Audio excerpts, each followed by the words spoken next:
প্রত্যেককে জয় যিশু।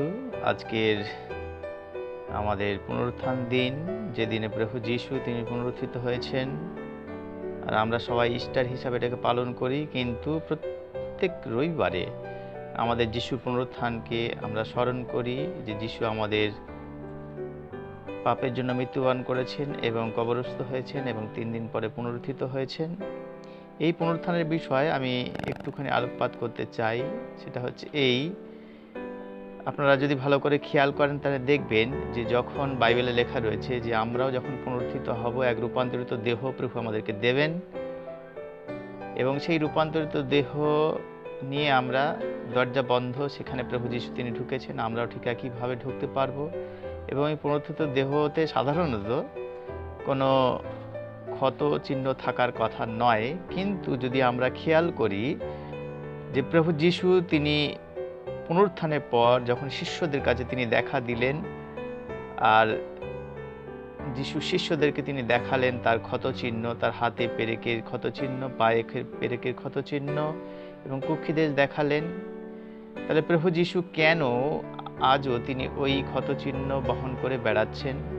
আমি যখন প্রার্থনা করছিলাম, প্রভুকে জিজ্ঞাসা করছিলাম, প্রভু কেন তুমি আজও ওই ক্ষতচিহ্ন বহন করে বেড়াচ্ছ? কারণ পুনরুত্থানের পর তোমার তো রূপান্তরিত দেহ, ওইগুলো তো তোমার ক্ষত চিহ্নগুলো তোমার তো থাকার কথা নয়।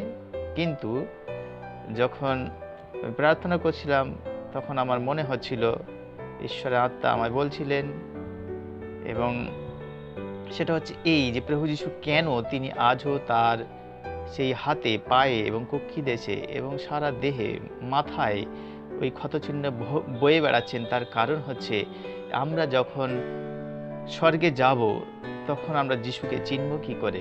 প্রকাশিত বাক্যে লেখা রয়েছে, যিশুর বিষয়ে বর্ণনা করা হচ্ছে, ওই দেখো যে মেষশাবক, যিনি সপ্ত মুদ্রা যিনি খুলতে পারেন, লেখা রয়েছে সেই মেষশাবক যিনি হত হয়েছিলেন।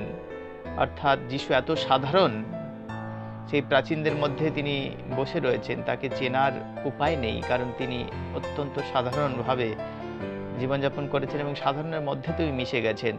আর তাই প্রভু যিশু আজও সেই ক্ষতচিহ্ন বয়ে বেড়াচ্ছেন, যেন আমরা যখন স্বর্গে যাই যেন চিনতে পারি আমাদের প্রভু যিশু তিনি সেই মেষশাবক যিনি আমাদের জন্য হত হয়েছিলেন।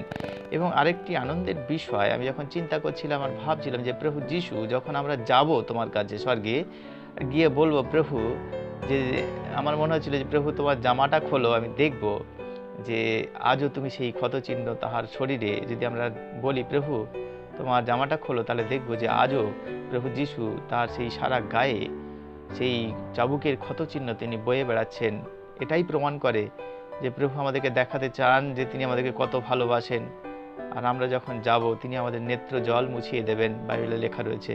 তাহলে আমরা যে যিশুর আজকের পুনরুত্থান নিয়ে আজকে কথা বলছি, সেই যিশু সত্যি তিনি এত ভালোবাসেন আমাদেরকে, আজও তিনি সেই ক্ষতচিহ্ন বয়ে বেড়াচ্ছেন আমাদের জন্য, যেন আমাদেরকে দেখাতে পারেন যে তিনি আমাদেরকে কত ভালোবাসেন। শুধু দেখানোর জন্য নয়, তিনি আমাদেরকে ভালোবাসেন, তার প্রমাণস্বরূপ তিনি ওই হত মেষশাবকের যে বলির যে চিহ্ন তিনি আজও বয়ে বেড়াচ্ছেন।